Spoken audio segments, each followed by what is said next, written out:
Hey, everybody, and thanks for joining Martha and me. Let's talk about negative space.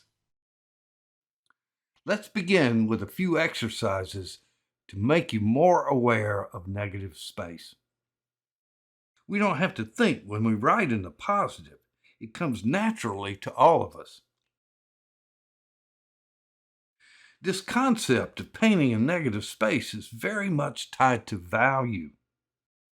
We find the whites and lights by painting around them with middle values, and then we find the middle values by carving around them with darker values, from light to middle value to dark. A strong dark of phthalo blue and permanent magenta is mixed, and the process is once again repeated.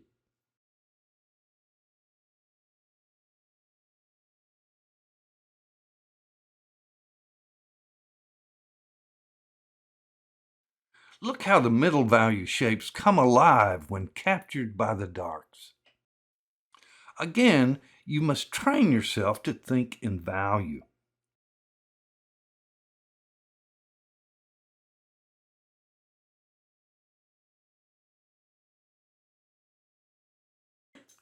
The shapes created are unique. They change.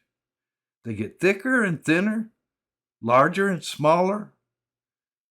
We call them oblique shapes. They're more visually entertaining because they change.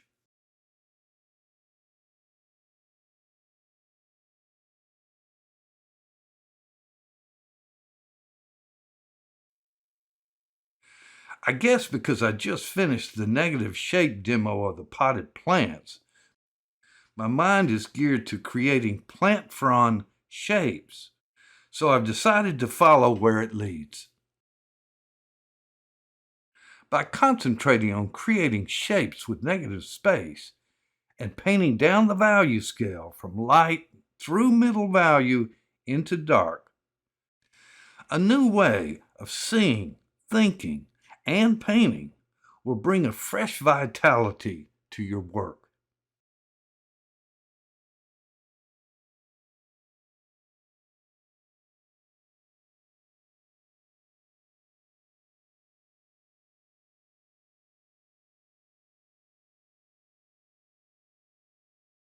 I'm adding gamboge into the cerulean on my palette for a touch of green and let it blend into the cerulean on the page.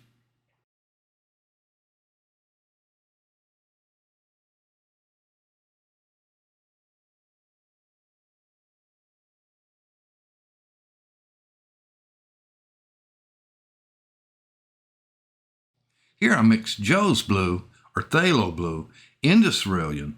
This watered down mixture makes a beautiful blue. Now I'm adding permanent magenta for violet and counterbalance.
As I carve around the flowers with negative space, they're beginning to take shape.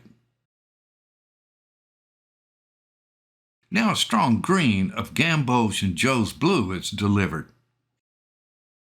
And I now drop more Joe's blue into the mixture. And again, counterbalance. Here I'm switching to a smaller half-inch brush and find more individual petals.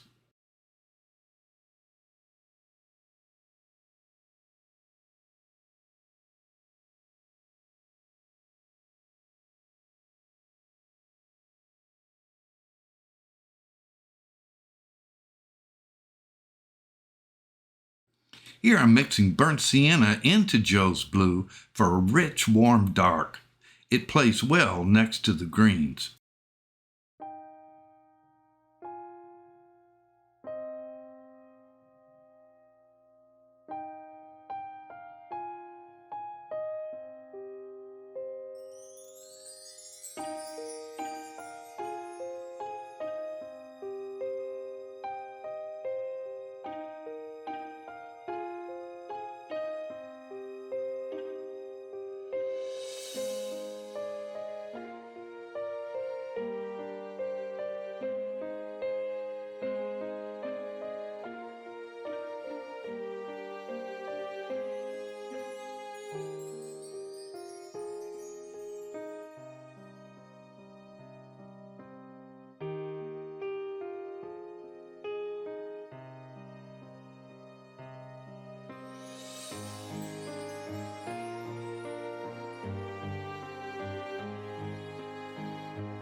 As I often do, I paint with negative space to find too many of these background hints of foliage.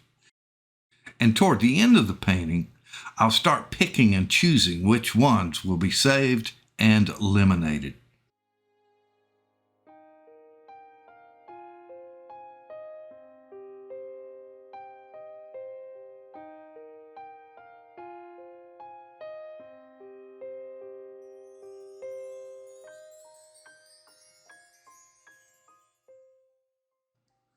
I like to call painting with negative space the language of watercolor. The colors and shapes found with this process are fresh and new to both the artist and the viewer. When we find a shape by carving out around it, the shapes created are visually entertaining, fresh, and vibrant. Negative shapes offer a new way of seeing and thinking. All right, everyone. I hope you enjoyed the demo. I have more thoughts on this subject that I'd like to pass on to you, so look for a second video on negative space coming soon. As always, Martha and I greatly appreciate you. Take care, everyone.